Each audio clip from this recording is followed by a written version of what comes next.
Bonjour, bienvenue sur Info 83. Aujourd'hui, nous recevons Michel Crespe, président de l'Association de développement des entreprises de Toulon-Ouest, plus connue sous l'acronyme ADETO. Bonjour Michel. Bonjour Patrick. Alors Michel, à quoi sert l'ADETO?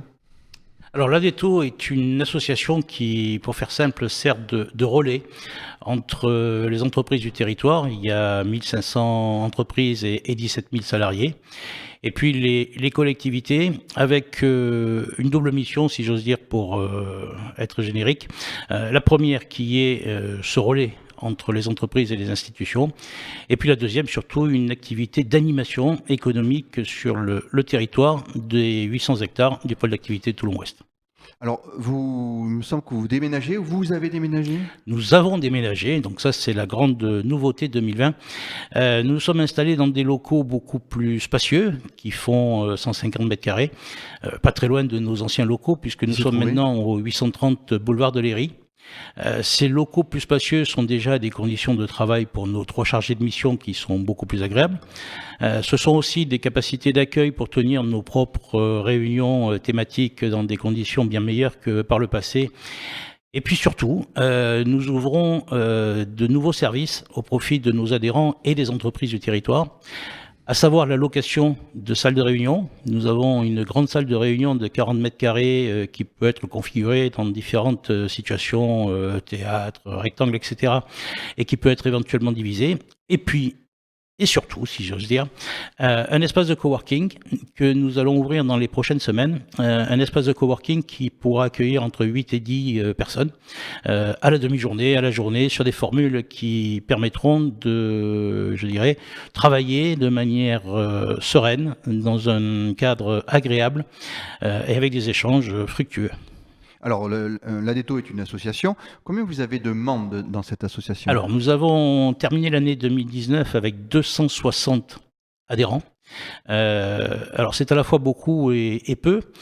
C'est beaucoup parce que l'adhésion n'est pas obligatoire. Nos entreprises adhèrent spontanément, donc nous sommes heureux parce qu'en 5 ans, le nombre d'adhérents a doublé. Et puis c'est relativement peu parce que sur le territoire, je le disais tout à l'heure, il y a 1500 entreprises. Donc nous avons encore une marge de progression. Ouais. Et j'appelle tous ceux qui nous écoutent, qui ont une activité économique sur le territoire de Toulon-Ouest, à nous rejoindre et à découvrir les avantages de l'association. Alors justement, quelle est votre zone d'intervention? Vous parlez à vous rejoindre, mais où dois-je me situer pour adhérer à l'ADETO? Alors, toute entreprise qui a une relation économique avec le pôle d'activité de Toulon-Ouest peut adhérer, même si son siège social ou son établissement n'est pas sur le territoire. Et le territoire de Toulon-Ouest, en fait, ce sont les 3 communes de Toulon, de Ollioules, La Seyne et Sifour. Signe, il n'y a pas Signe aussi? Non, il n'y a pas Signe. Il n'y a pas Signe, donc ce sont les 3 communes à l'ouest de la métropole. Si j'ai, par erreur, ajouté Toulon, c'est parce qu'en fait, ce territoire a été labellisé territoire d'industrie de manière plus large que le simple pôle d'activité. Et en fait, donc, ont été rajoutés au label territoire d'industrie les villes de Toulon et Saint-Mandrier. Et donc, ce sont ces 5 communes qui constituent le territoire d'industrie du Var. Quels sont les services que vous apportez à l'ADETO? Alors, les premiers services, ce sont en fait toutes les occasions que l'on peut trouver pour que les entreprises se rencontrent, échangent, se découvrent. Donc, ce sont des petits déjeuners, ce sont des déjeuners, des after-work, un dîner tournant, des manifestations tout au long de l'année avec les vœux, le printemps des entreprises. Donc, autant d'occasions de permettre aux entreprises, aux chefs d'entreprise, de se rencontrer, d'échanger et d'apprendre à se connaître. Ensuite, nous avons des services mutualisés, donc qui permettent diverses choses du style la collecte des déchets, l'entretien dans la zone de l'ADETO, on est bien d'accord. Dans la zone de l'ADETO, absolument. L'entretien du matériel incendie, le contrôle technique des véhicules, etc. Et puis nous avons aussi créé des services de visibilité qui permettent aux entreprises qui le désirent d'utiliser tous nos canaux de communication, qu'ils soient papier, internet ou événements, pour avoir une visibilité plus grande auprès du territoire. Alors je suppose pour bénéficier de ces services, il faut être adhérent. Donc 2 questions en une. Combien coûte l'adhésion à l'ADETO? Et les services que vous venez de citer sont-ils gratuits une fois adhérent? Alors, combien coûte l'adhésion? Il y a en fait 2 tarifs. Le tarif que je qualifierais de standard, qui est de 240 € hors taxe par entreprise et par an, quelle que soit la taille de l'entreprise. Et puis, il y a une toute petite dérogation pour les entreprises, je dirais, unipersonnelles, qui, elles, ne payent que 100 € hors taxe. Quant au Avec cette service, adhésion, vous bénéficiez des services, si ce n'est que, typiquement, lorsque nous organisons par exemple un déjeuner, chacun paye son déjeuner, sauf cas exceptionnel, ou par exemple les after-work, ça fait partie de l'offre. Et puis bon, je n'ai pas cité tout ce que nous avions, mais il y a des services qui vont bien au-delà des simples services principaux que j'ai évoqués tout à l'heure.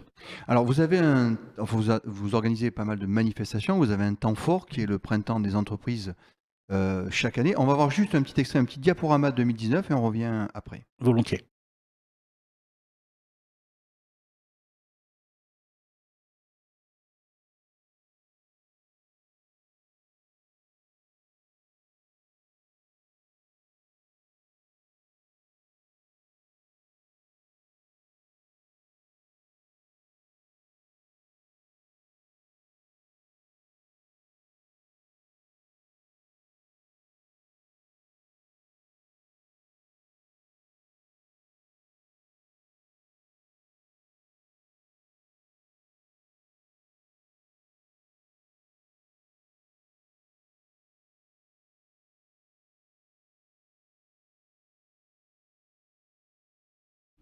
Donc c'était le printemps des entreprises en 2019, donc c'est le 11 juin 2020 que cette prochaine édition devrait se dérouler. Donc c'est parmi tant d'autres, vous organisez aussi des dîners tournants, des petits déj thématiques, etc. etc. Une question, quelles ont été les actions que vous avez menées qui ont porté leurs fruits sur votre zone? Parce que vous avez quand même aussi un poids économique. Donc est-ce que vous avez des actions Alors, il y en a bien évidemment de nombreuses. Parmi les principales actions marquantes, je citerai tout ce qui a été fait autour de la mobilité, où en fait, à travers, dans un premier temps, un plan de déplacement inter-entreprise, on a travaillé de manière très étroite avec les collectivités, l'autorité organisatrice des transports, de manière à effectivement améliorer tout ce qui est transport en commun, stationnement, etc. Donc ce sont des travaux de longue haleine qui nécessitent effectivement beaucoup de dialogue, beaucoup d'investissement de la part de la collectivité, en particulier la métropole TPM. Et il y a eu des avancées significatives, en particulier au niveau du réseau de transport en commun qui maintenant dessert le pôle d'activité de manière, je dirais pas encore parfaite, mais beaucoup plus adaptée aux besoins des salariés de nos entreprises. Alors, Monsieur Cresp, en cette période électorale, allez-vous en profiter pour demander des engagements fermes et un soutien sans faille aux différents candidats, qui, je suppose, ne manquent pas de venir vous saluer en cette période? Alors, nous avons toujours eu, et nous avons toujours d'excellents rapports très cordiaux avec les élus, les candidats. Nous nous devons en revanche d'avoir un total devoir de réserve dans cette période-là. Donc, je sais Ça ne que... vous empêche pas de demander, de porter vos doléances auprès des candidats qui viennent vous voir? Alors, je pense qu'effectivement, cet échange n'a pas vraiment à avoir lieu dans la phase de candidature, parce que je pense qu'il n'y a pas de position à prendre à ce moment-là. En revanche, ce que je sais, parce que j'en suis convaincu, c'est que dès le lendemain de l'élection, nous allons pouvoir nous asseoir à la table avec les élus. Nous serons entendus et nous serons écoutés, comme nous l'avons toujours été, par tous les élus avec qui nous travaillons, que ce soit au niveau communal, métropolitain, départemental, régional, voire national, quelles que soient les étiquettes. Quels sont vos futurs projets? Alors, le projet principal que j'ai évoqué tout à l'heure en quelques mots, c'est l'ouverture de cet espace de coworking et de location de salles de réunion. C'est une nouvelle manière, je dirais, de proposer soit aux salariés des entreprises du territoire au sens large, soit à des sociétés en cours de création, soit éventuellement à des personnes qui passent sur le territoire, un espace de travail convivial dans lequel, au-delà de la qualité de l'accueil que vous trouverez aussi d'autres personnes avec une capacité, je dirais, à échanger. Je crois que c'est un mot qui revient souvent dans mes propos, mais de ces échanges, de ces rencontres, naissent parfois ensuite des opportunités d'affaires qu'on n'imagine pas au préalable, mais cet espace de coworking devrait être un outil pour faciliter les échanges et donc la convivialité. Monsieur Cress, pourquoi faut-il que les entreprises de Toulon-Ouest adhèrent à l'ADETO? Alors déjà, la première démarche, je crois que c'est une démarche, je dirais, d'appartenance territoriale. Je crois qu'il faut que les entreprises de tout pôle d'activité soient fières et heureuses de travailler sur un territoire donné. Et donc, le simple fait d'adhérer à une association comme la nôtre, c'est une forme d'engagement au service du territoire sur lequel on vit, sur lequel on travaille, sur lequel nos enfants sont élevés et sur lequel demain, nous avons tous intérêt à ce que le développement économique soit le plus performant possible pour qu'on en profite. Et puis après, vous l'avez évoqué tout à l'heure, une fois que vous avez adhéré, vous avez les services qui vont avec. Mais je crois que l'engagement initial, c'est cet engagement territorial. Dernière question, en cette période de vœux, Michel Cresp, qu'est-ce que vous souhaitez aux entreprises adhérentes ou non adhérentes de la zone de la Météo? Alors, déjà, il n'y aura pas de discrimination entre les adhérentes et les non-adhérentes. Lors de la petite cérémonie, qui était plus un petit déjeuner convivial qu'une cérémonie de vœux, j'ai formulé 20 vœux.